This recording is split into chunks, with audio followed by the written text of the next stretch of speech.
சிறகடிக்க ஆசை சீரியல்ல அடுத்து வர எபிசோட்ல நம்ம வித்யாவோட கல்யாணம் சூப்பரா போயிட்டுருக்கு. மீனாவும் முத்துவும் பார்த்து பார்த்து ஒவ்வொன்றுத்தையும் செஞ்சுட்டு இருக்காங்க. அதுக்கு அடுத்ததான் அந்த கல்யாணத்துக்கு ரோகிணி அவங்க அம்மா மகேஷ்னு சொல்லிட்டு எல்லாருமே கிளம்பி வராங்க. அங்கே வந்து பார்த்திங்கன்னா நம்ம ரோகிணியோட எக்ஸ் ஹஸ்பண்டோட சொந்தக்காரங்களும் அந்த கல்யாணத்துக்கு வராங்க. ரோகிணியை அந்த கல்யாணத்தில் பார்த்த உடனே இந்த பொண்ணு பேர் கல்யாணி, இவங்க ஹஸ்பண்ட் பேர் சேகர் அப்படின்ற மாதிரி வந்து சொல்லிட்டு இருக்காங்க. அதுக்கு அடுத்ததான் நேராக போயிட்டு நம்ம ரோகிணி கிட்ட போயிட்டு விசாரிக்கிறாங்க.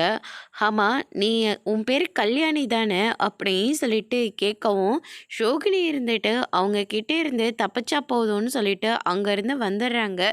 வந்ததுக்கப்புறமா மகேஷ் கிட்ட போயிட்டு, என் ஹஸ்பண்டோ கிறிஷோட அப்பாவோட சொந்தக்காரங்க இங்கே வந்திருக்காங்க.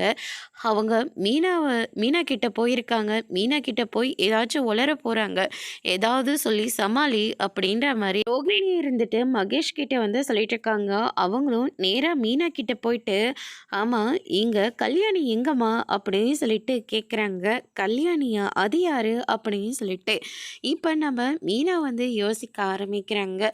அதோட இன்னைக்கான பிரம முடிச்சிருக்காங்க. ரோகிணியை பற்றின விஷயம் மீனாவுக்கோ இல்லை முத்துவுக்கோ தெரிய வந்தால் அடுத்து என்னெல்லாம் நடக்க போகுதுன்றதை வெயிட் பண்ணி பார்க்கலாம். தேங்க்யூ.